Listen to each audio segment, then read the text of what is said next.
मुख्य सचिव डॉक्टर अरुण कुमार मेहता, उन्होंने स्कूल एजुकेशन विभाग और अन्य विभागों में जितने भी विभाग हैं उनमें काम करने वाले सरकारी कर्मचारियों को लेकर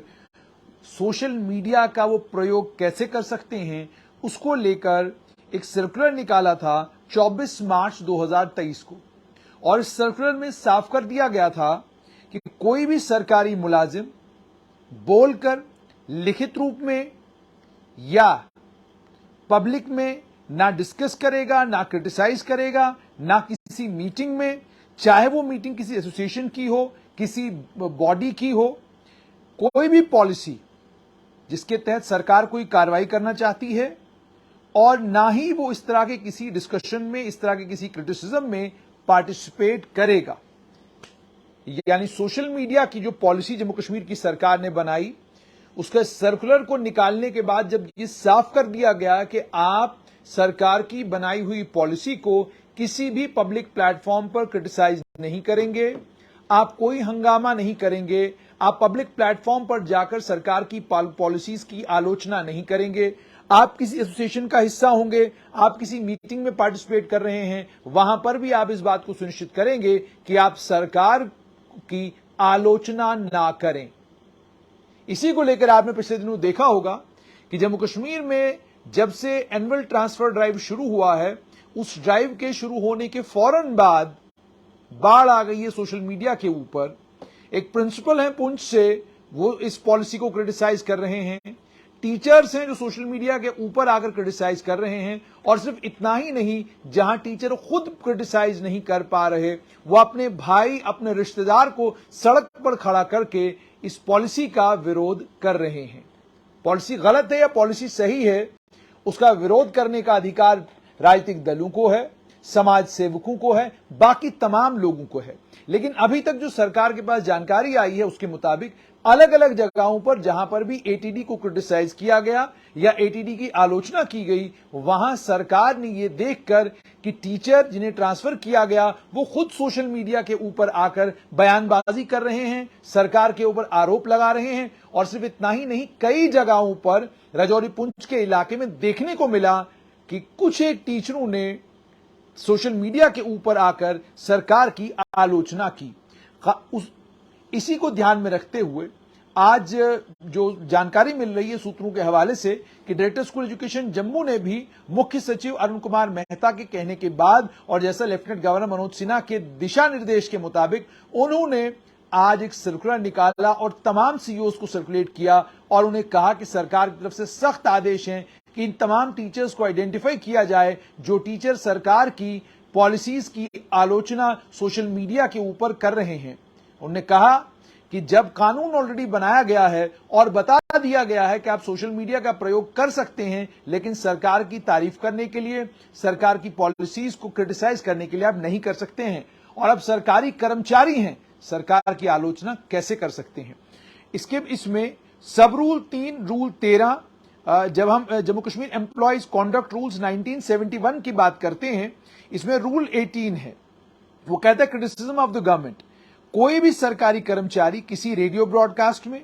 या कोई डॉक्यूमेंट जो पब्लिश होता है उसके नाम पर या एनोनिमसली, यानी आपके नाम पे कोई डॉक्यूमेंट नहीं है लेकिन बिना नाम के आपने कोई डॉक्यूमेंट पब्लिश किया, स्यूडोनोमसली किसी और के नाम पर आप मतलब लिखा आपने है लेकिन नाम किसी और का दे दिया आपने, या किसी व्यक्ति के नाम पर, या कोई भी कम्युनिकेशन प्रेस में या जनता में जाकर अगर कोई स्टेटमेंट बना देता है या कोई अपना विचार रखता है जिससे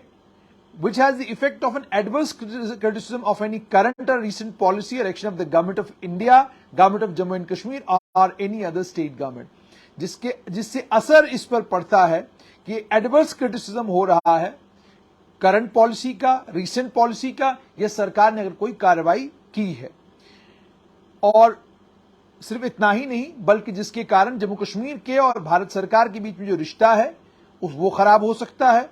जिसके कारण जम्मू कश्मीर और भारत सरकार के बीच में और कोई बाहरी देश है उसके बीच में संबंधों में खराबी आ सकती है। और यह भी कहा गया लेकिन नहीं होगा जो स्टेटमेंट एक सरकारी कर्मचारी अपनी ऑफिशियल कैपेसिटी में या जिस समय वो कार्यरत है, कोई काम कर रहा है, काम करते समय अगर कोई स्टेटमेंट देता है तो इसका असर उसके ऊपर नहीं पड़ेगा। उसके बाद सिर्फ इतना ही नहीं, बल्कि सर्विस कॉन्डक्ट रूल्स में आगे जाकर ये कहा गया, आर्टिकल 19(2) जो कॉन्स्टिट्यूशन ऑफ इंडिया का है, जो right to freedom of speech देता है, उसमें भी साफ तौर पर यह कहा गया है कि right to freedom of speech तो जरूर है, बट विद रीजनेबल रिस्ट्रिक्शंस। उसमें यह कहा गया है कि किसी भी स्टेट को अधिकार होगा कानून बनाने के लिए, वो कानून बना सकते हैं। Jammu Kashmir government employees conduct rules 1971 की अगर हम बात करें, उसमें भी ये कहा गया है ये तमाम सरकारी कर्मचारियों पर लागू हैं। इन सरकारी कर्मचारियों पर लागू होते हुए आगे Jammu Kashmir service civil service classification control and appeal rules 1956, punishment, सजा क्या मिलेगी जब किसी भी सरकारी कर्मचारी के बारे में पता चलता है कि वाकई उसने इन कानूनों का उल्लंघन किया है, तो उसको सेंसर किया जा सकता है, 1 महीने की उसकी तनख्वाह रोक ली जा सकती है, इंक्रीमेंट रोका जा सकता है। मान लीजिए वो एक सीनियर पोजीशन पर है, उसको लोअर पोस्ट पर लाया जा सकता है, उसका टाइम स्केल नीचे किया जा सकता है। और सिर्फ इतना ही नहीं, पूरी की पूरी तनख्वाह या सरकार को उसकी नेग्लिजेंस की वजह से या कानून को ना मानने की वजह से सरकार को नुकसान होगा, उसकी सारी भरपाई, उसके जितने भी बेनिफिट्स होंगे वो विड्रॉ करके ली जा सकती है। प्री मैच्योर रिटायरमेंट तक पॉसिबल है, वो भी हो सकती है। सर्विस से उसको नौकरी से निकाला जा सकता है, लेकिन नौकरी से इस तरीके से निकाला जाएगा कि वो दोबारा भी अगर चाहे तो नौकरी के लिए अप्लाई कर सकता है, ठीक है। और उसके बाद सरकार की मुलाजमत से बाहर किया जा सकता है। तो ये सारी चीजें हैं कि Jammu Kashmir civil service classification control rule साफ तौर पर ये कहते हैं कि क्या क्या सजाएं मिल सकती हैं। उन्होंने ये भी कहा, उस समय ही ये कहा था कि ये गाइडलाइंस और ये गवर्निंग लीगल फ्रेमवर्क होने के बावजूद जो सरकारी कर्मचारी हैं वो सोशल मीडिया के ऊपर इन तमाम कानूनों का उल्लंघन करते हुए नजर आते हैं। वो फेसबुक के ऊपर, ट्विटर के ऊपर, इंस्टाग्राम के ऊपर, व्हाट्सएप, टेलीग्राम के ऊपर सरकार के खिलाफ जो मन आता है वो कहते रहते हैं, आरोप लगाते हैं, करप्शन के आरोप और सब। और इसमें सरकार ने एक और चीज भी कही थी कि जब आप करप्शन के आरोप लगाते हैं तो अगर तथ्यात्मक आरोप है कि आपने कोई आरोप लगाया और आपके पास सबूत है, तो वो बजाय क्या कहते हैं गोलमोल बात करने के सरकार के समक्ष उन सबूतों को रखा जाना चाहिए ताकि सरकार उस मामले में कार्रवाई कर सके। तो इसमें उन्होंने ये भी कहा, अब सरकार ने साफ तौर पर यह कहा था क्या क्या गाइडलाइंस थी। गाइडलाइंस नंबर 1 ये थी कि जितने भी सरकारी कर्मचारी हैं वो डायरेक्टली या इनडायरेक्टली ना पब्लिश करेंगे, ना पोस्ट करेंगे, ना कोई इंफॉर्मेशन सोशल मीडिया पर रिलीज करेंगे जिसे जो कॉन्फिडेंशियल हो और जिसे लोगों के बीच में जाना जिसका ठीक नहीं हो, और ना वो कोई सरकारी कागज, ना वो कोई और चीज जो है वो आम लोगों के बीच में, आम लोगों के साथ या सोशल मीडिया के ऊपर शेयर नहीं करेंगे। कोई भी सरकारी कर्मचारी अपनी पोस्ट, अपनी ट्वीट, अपनी सोशल मीडिया के ऊपर कुछ डिस्कशन करते वक्त, कोई क्रिटिसिज्म करते वक्त, किसी भी पॉलिसी या किसी पॉलिसी के तहत लिया गया कोई उठाया गया कोई कदम, उसका क्रिटिसिज्म नहीं करेगा। वो ऐसे किसी डिस्कशन में भी पार्टिसिपेट नहीं करेगा और ऐसे किसी पेज के ऊपर भी नहीं जाएगा। यानी सोशल मीडिया के पेजेस के ऊपर जो लोग नजर आ रहे हैं उन्हें भी स्क्रूटनाइज किया जा रहा है, उन टीचर्स को भी देखा जा रहा है कि कौन लोग हैं ये। उसके बाद कहा गया है कोई भी गवर्नमेंट एम्प्लॉय ट्वीट नहीं करेगा, कंटेंट शेयर नहीं करेगा जो पॉलिटिकल हो, एंटी सेक्युलर हो, कम्युनल हो, उसको शेयर नहीं करेगा। उसके बाद यह भी कहा गया सोशल मीडिया के ऊपर कोई ऐसी एक्टिविटी कोई सरकारी कर्मचारी नहीं करेगा जो एक्टिविटी देश विरोधी हो। उसके बाद यह भी कहा गया है कि सरकारी कर्मचारी सोशल मीडिया के ऊपर कोई भी ऐसा कंटेंट, कोई भी ऐसा कमेंट नहीं करेंगे जिससे उनके साथ काम करने वाले साथी, काम करने वाले कर्मचारी, उनको उनकी भावनाएं आहत हों। कुछ भी वुल्गर हो, कुछ भी ऑब्सीन हो, थ्रेटनिंग हो, इंटिमिडेटिंग हो, जो कॉन्डक्ट रूल्स को वायलेट करता हो, ऐसा कुछ भी वो पब्लिश नहीं करेंगे। कोई भी गवर्नमेंट एम्प्लॉय अपने कामकाज को लेकर कोई भी ग्रीवेंस सोशल मीडिया के ऊपर वीडियो, पोस्ट, ट्वीट, ब्लॉग या किसी और शक्ल में पोस्ट नहीं करेगा। उसे वही सारा प्रोसेस फॉलो करना पड़ेगा जो ऑलरेडी चैनल कंप्लेंट के बनाए गए हैं। यानी अगर आपको शिकायत है तो आप सोशल मीडिया के ऊपर पोस्ट लिखकर या ब्लॉग लिखकर उस शिकायत को अगर आप सोशल मीडिया के ऊपर डालते हैं तो आपके खिलाफ कार्रवाई हो सकती है। उसके बाद सोशल मीडिया प्लेटफॉर्म के ऊपर आप किसी गिव अवे या किसी कॉन्टेस्ट में भी पार्टिसिपेट नहीं कर सकते हैं। आगे ये भी कहा गया कि ये गाइडलाइंस इसलिए नहीं है कि कर्मचारियों को, विभागों को सोशल मीडिया इस्तेमाल करने से रोका जाए। पॉजिटिव और कंस्ट्रक्टिव पर्पस के लिए आप कर सकते हैं, लेकिन अलग अलग काम करने वाले कर्मचारी, चाहे वो गवर्नमेंट डिपार्टमेंट्स में है, पीयूसीयूज में है, कॉर्पोरेशंस में है, बोर्ड्स में, ऑटोनोमस बॉडीज में है, उन्हें इन गाइडलाइंस पर काम करना पड़ेगा। यानी स्कूल एजुकेशन विभाग ने कमर कस ली है